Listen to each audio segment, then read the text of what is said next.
આજથી દેશવ્યાપી તિરંગા અભિયાનનો પ્રારંભ રાષ્ટ્રીય એકતા અને દેશભક્તિની ભાવનાને મજબૂત કરવાનો ઉદ્દેશ। લખનઉ, જોધપુર સહિત વિવિધ શહેરોમાં જોવા મળ્યો દેશભક્તિનો જુવાળ। ઉપરાષ્ટ્રપતિનું સંબોધન, કહ્યું યુવાનોમાં તિરંગા પ્રત્યે વધેલું જોડાણ એ આનંદની વાત।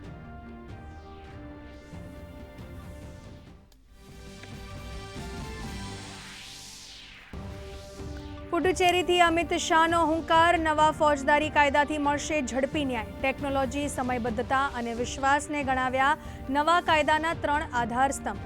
પુડુચેરી પોલીસને પ્રેસિડેન્ટ્સ પોલીસ કવરનું સન્માન, અમિત શાહે અર્પણ કર્યો પ્રતિષ્ઠિત ધ્વજ। ઝારખંડમાં વિદ્યાર્થીઓનું વિરોધ પ્રદર્શન યથાવત। જેપીએસસી અને જેએસએસસી ભરતી પરીક્ષાઓમાં કથિત અનિયમિતતાઓના મુદ્દે આંદોલન। રાંચી ખાતે સરકાર અને વિદ્યાર્થી સંગઠનો વચ્ચે 3જા તબક્કાની વાટાઘાટો ચાલુ। ભાજપ નેતા સંજય શેઠે જેએમએમ સરકારની નીયતમાં ખોટ હોવાનો લગાવ્યો આક્ષેપ।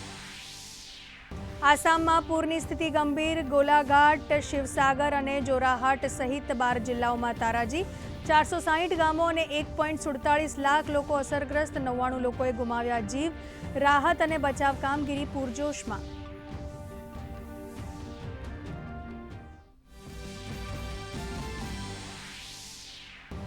રાજ્યમાં નોંધાયો સામાન્ય કરતાં 9% વધુ વરસાદ। સૌરાષ્ટ્રમાં 13% ઓછો વરસાદ। પોરબંદર, દેવભૂમિ, દ્વારકામાં ઘટ। ખેતી પાકને નુકસાનની ભીતિ। આગામી 48 કલાક બાદ વધશે વરસાદનું જોર। અરવલ્લી, મહીસાગર, દાહોદ, પંચમહાલ અને છોટાઉદેપુરમાં ભારે વરસાદનું યલો એલર્ટ જાહેર। રાજ્યના જળાશયોમાં પાણીની સારી આવક। છેલ્લા 24 કલાકમાં સરદાર સરોવર ડેમની સપાટીમાં 5 સેન્ટીમીટરનો વધારો। ડેમની સપાટી 133 મીટરને પાર। તો મહેસાણાના ધરોઈ ડેમમાં 48% જળ સંગ્રહ। 206 જળાશયોમાં 64%થી વધુ જળસ્તર।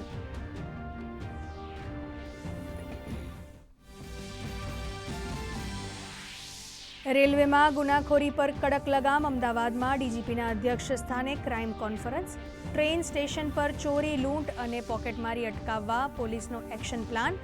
મહિલા વૃદ્ધોની સુરક્ષિત મુસાફરી માટે વિશેષ પગલાં લેવા ડીજીપી રાવની સૂચના।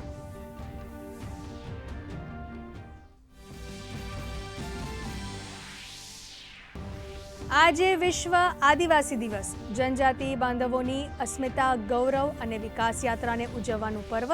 નવસારીમાં રંગેચંગે ઉજવાઈ બિરસા મુંડાની ગૌરવ યાત્રા। તો સેલવાસમાં રાનભાજી મહોત્સવમાં 64 પ્રકારના જનજાતિ વ્યંજનો કરાયા રજૂ।